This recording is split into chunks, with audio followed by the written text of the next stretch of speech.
What's going on, everybody? Today we are working on my brother's 4-door. We're gonna be painting the bay hopefully today. Well, I need to pull out the booster, tuck the fuse box harness and the headlight harness on the driver's side, and after that we're just gonna mask all the lines off and then just paint it. But last night when I got off of work, me and Lee, we decided to head up to Ontario or Rancho Cucamonga to pick up my new hood, because I don't know if you guys remember, a while back I did say that I accidentally ordered 2 hoods. So one, I did order the Shift Sports hood, and I also did order a Jay's Racing hood. And this Jay's Racing hood is full carbon. And huge shout out to John and Justin up there for kicking it, and Brian. He picked up from his work at Nemo's Garage. Oh, thank you very much, Nemo's Garage, for always hooking it up. So this I ordered because I was planning on running this with the J Blood and the COS when I had it a while back, but I sold that also. Yeah, but this is a Jay's Racing hood.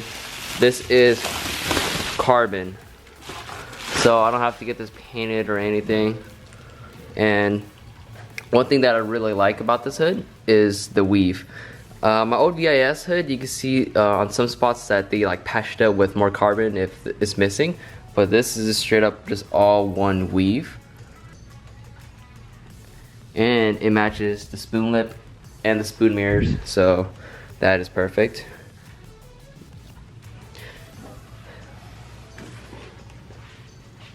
Really cool piece. I'm not too sure how I feel about this hood. Like I said, I accidentally ordered 2 hoods, so I already had this on the way, or it was already there, so I decided to pick this one up first, and I had to pick this one up eventually, which I did. And yeah, I just gotta put the latch on. The latch is down there. Jay's Racing. This one is definitely heavier than the Shift Sports for sure, but this has a better skeleton. Shit. Alright, so I'm just gonna put this on real quick. Just gotta take off, 2 10 mils on each side, pull this off, put this hood on, and see what it looks like. Oh, I also gotta put on the latch, so I might do that right now. It's definitely in there. And then after we do this, I might just test fit Tan's Jay's Racing wing while it's still here. The buyer's actually coming by to pick it up today in a couple hours, so this is completely sold. And then yeah, so I might as well test fit it before the guy comes to pick it up, but I'll see about that, because I don't know how I feel, because taking off the Mugen wing is kind of hard, because this wing, it is fiberglass, but it weighs a bit, but we'll see what will happen. Alright, so let's get to swapping the hoods real quick and see what it looks like. This is a very subtle hood. This is a very more aggressive looking hood, but cool ass hood. And a cool ass hood too. There we go. Got the Jay's hood on with the help of my brother. Took some lining to do because I did put in some new K20 quick release latches, or whatever they're called. Got from a friend, but I dig it. It'll grow on me. But this side, I didn't put the stickers on it yet, but then the stickers finally came in and they're on this side. The only reason why I put on this side was because I got home and I was kind of lazy and put them on, but still debating if I want to put the stickers on, but I like the stickers with it. And this is what it looks like. It actually matches pretty well because of the spoon lip. I feel like if I didn't have the spoon lip, it wouldn't really match as well, because the spoon, pretty aggressive looking lip. And if you notice, the weaves matches the weaves on here. Same with the spoon mirror. Probably because, I don't know, but I know the weaves in Japan, they all really match really well. And it does need a good buff, because I mean, it was sitting in the packaging and was on the container for a couple months. So yeah, I'm having my brother buff it out, and then we're probably just gonna wax it. And I do need to trim this because it is touching my fitting. But besides that, it clears my hood. It doesn't hit anything, or it clears my motor. It doesn't hit anything, and also this thing doesn't really flex. This thing's pretty strong.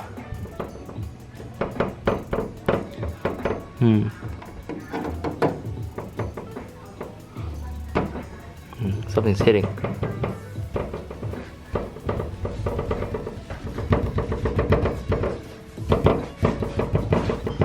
Yeah, it's just hitting my lines. Hey, could you tap my hood real quick? Just tap it. No, right here. Just tap it. Okay, so look. Tap it. Okay, I'll tap it. So it hits that. Everything else is good. No, it's hitting that line. But yeah, the cool thing, the one thing I really like about this hood is the latch. The latch is actually really, really cool. It's bolted on. Probably like one of the best like quality hoods I've like owned and owned. But yeah, it's just like the spoon. It's pretty thin. But I gotta trim this piece off, and look at the latch. It just bolts in, and that's cool. You can see right through it. And Jay's racing. But besides that, it does have all the holes, so you can use the OEM, was it the little OEM trim, which I have up here. So I might try to put it on and see. But the gap with the hood close is not even that bad. Well, actually it's kind of bad. Well, actually, nah, it's kind of, nah, I don't know, but it's good. Okay, so now Barlitos is coming by, or Carlos is coming by to install his straight pipe again. And then gotta take out the R-Star. But here's one last look at the shift supports.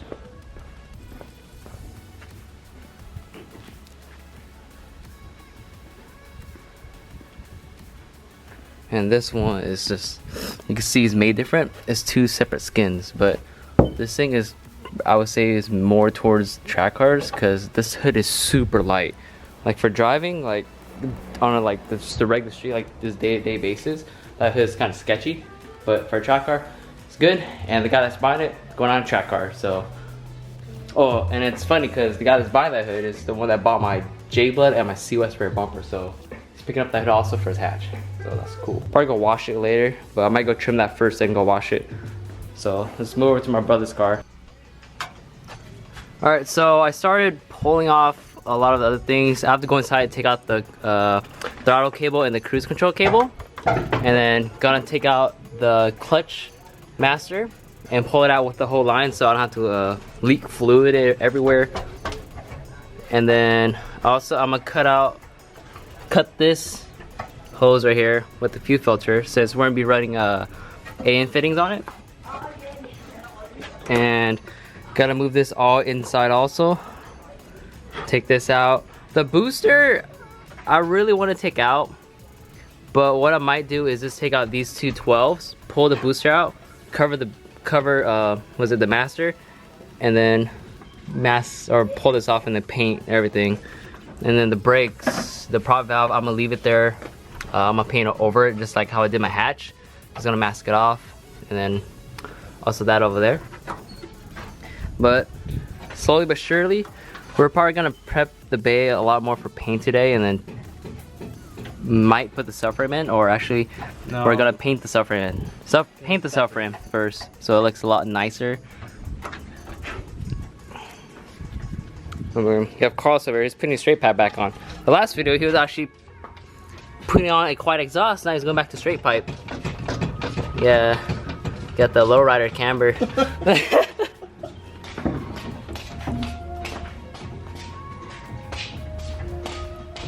A lot of you guys like this car. I got some messages about his color. I don't know what color it is. He doesn't even know what color it is, but it's just gray. It's like just like a gray, like a Scion TC gray, but really cool. Sitting on some Regamaster spoons. And yeah, so I'm gonna go inside his car, pull all this shit out, and then see where we go from there. I think we're probably gonna master everything off today.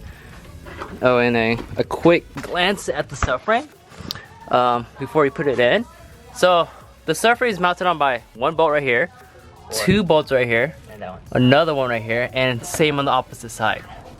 The surfer is really easy, and yeah, so I guess I would start by cutting off the fuel line. How I normally cut my fuel line is with this tube cutter tool. It's like only like $3. You can buy it at Home Depot. Let me see, this is the evap. So what does bend that? I'll probably cut it. Actually, I'll probably cut it down more. Yeah, I will. Or, you know what? I'll just show you guys. So, what I do is put this on, tighten it, twist it, tighten, twist it. So it's a repeat process. Once it gets really easy to like spin around, then it's already cut through that portion. There we go. Oh, and all the this is gas. All the fuel's coming out. Alright, we'll just dump that in there. And that's it. So I'm just gonna cut it up here for now because we're just gonna paint it. And then after we finish painting, I'm just gonna cut it down further. So this is the evap. This is for the gas tank, to pretty much like breathe. A lot of people complain that when you cut this or don't plug this up, it makes your car smell like gas, like when you're driving your car, but it doesn't really do anything. Like I drive my car with the E85, you don't really smell it. And then this is the fuel return. I'm gonna cut the fuel feed, fuel return down here, run the dash 6 fittings up. This evap one, I'm just gonna cut it all the way down to the bottom so you don't even see it. And it should be good. This clutch line, I gotta take it out now. But yeah, that's how you cut it. And then I'll show you guys how to put the fitting on when the time comes. Tape job.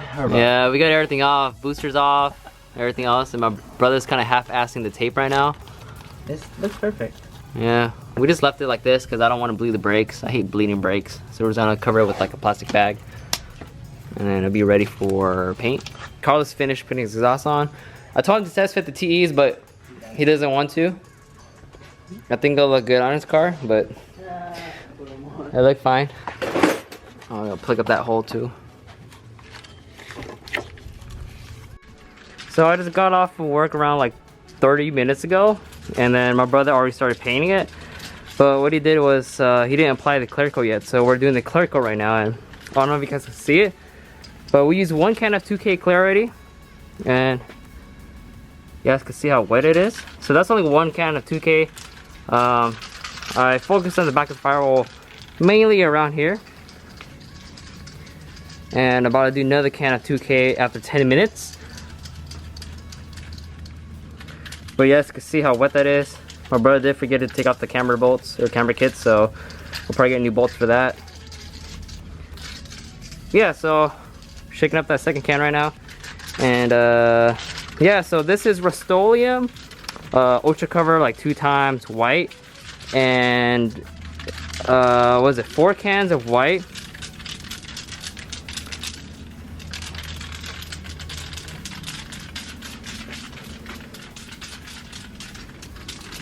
And firewall 2, working on it right now. And we will be ready to put the K in, I think Thursday on Thanksgiving. We're gonna put the subframe in, then take our subframe and then put the K in. And then, yeah, we have all the mounts and everything just chilling down there. Thank you, Hasport.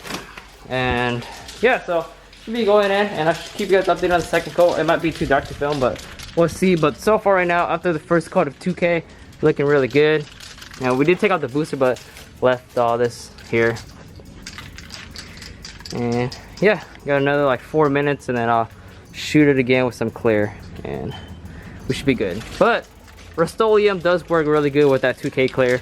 You know, someone commented saying how would the paint react with the Rust-Oleum, but believe it or not, that 2K works really well with the Rust-Oleum. Now I have to get this more wet. So on the second coat, I'm mainly focusing on the firewall, and then the rest of the can probably go towards the front. But, yeah.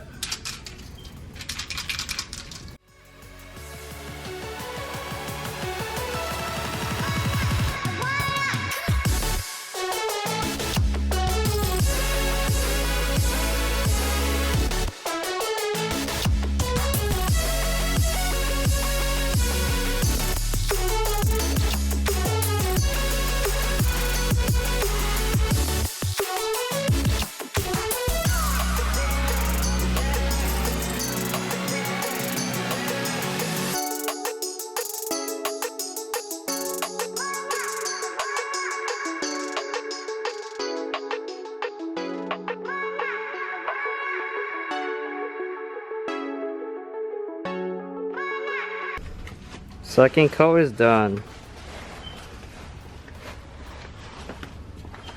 Now I just gotta let it cure, and it will look a lot better after it cures, but right now it's just really wet.